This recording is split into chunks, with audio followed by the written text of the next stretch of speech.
Could you run us through the past 3 decades of Indian independent music in terms of trends from a musical point of view? Yeah, it's very easy. Past 3 decades, very simple. Let's put it in like the 90s and the 10s, and then in the teens. 90s, it was purely MTV driven. You had a look, and that's the way it should be. You have an image, you have a good sounding song, reasonably good production, and a good snazzy video. You have put that out first, and then you learn how to figure out how to dance and entertain an audience. So many artists in those days discovered they broke their bones on MTV, and their first audiences were 10,000 people for the award shows. And that's just the way things were. There were some casualties, but there were some amazing success stories. And Ehsan Shankar and Loy were born out of that. So many great musicians came out of that era.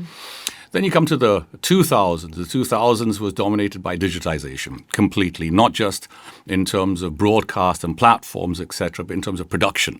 The guitar was put down, and in came eventually what it is today. The computer is the modern musical instrument. Yeah. So it started there, but the last switch for the last 10 years has been the handing over of the reins from the whole corporatization of the music industry back to not the musicians, but the audience. When I was young, I liked a band called Adam and the Ants. They were a punk band. They were amazing. The lead singer was called Adam Ant. I only found out many years later it was adamant. I didn't make the word in my head, but Adam Ant.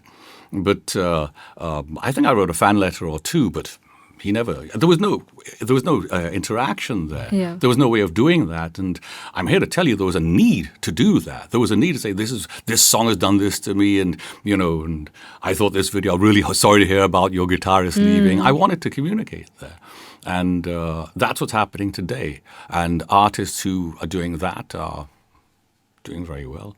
Right. And so the teens. That's where we are today. Yeah.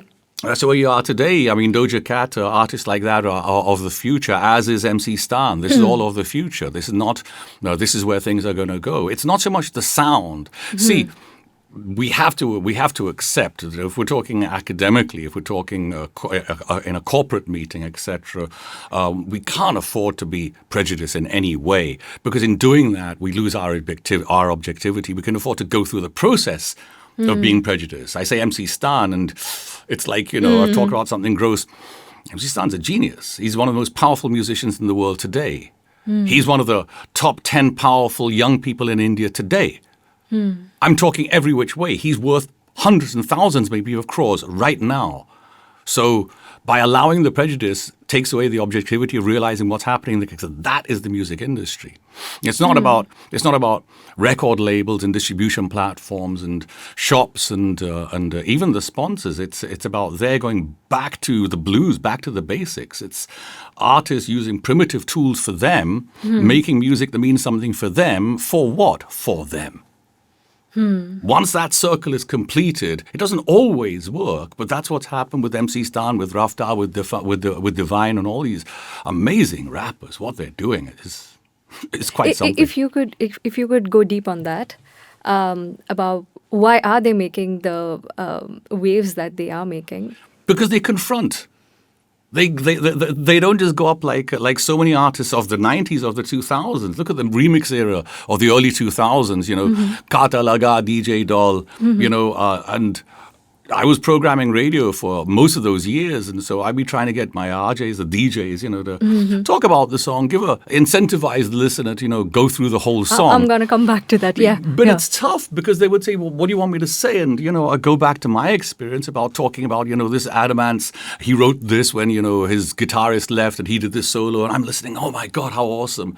What do you say about DJ Doll? Who's the singer? Where's the song from? Who did the production? Why did they use this particular kick drum sound? Is that an 808? Is the compressor the classic 808 compression? These are questions that only producers would ask. No, there is no fascination for that music. There's no tribal gathering for that music. And that's what's happening for these rappers. Yeah. That's the music industry. That's what moved the music industry. The Beatles were the same. Kishore, Adi, they were the same. What they did wasn't just something from the past replicated and reproduced for today with modern technology. It was an adaptation. It was contextualized. It was put in a way where the audience would say, I know what you're doing and I hear what you're saying, but that's a different way you're putting it. And it's got me thinking. Once an audience does that, that's when you have a tribe.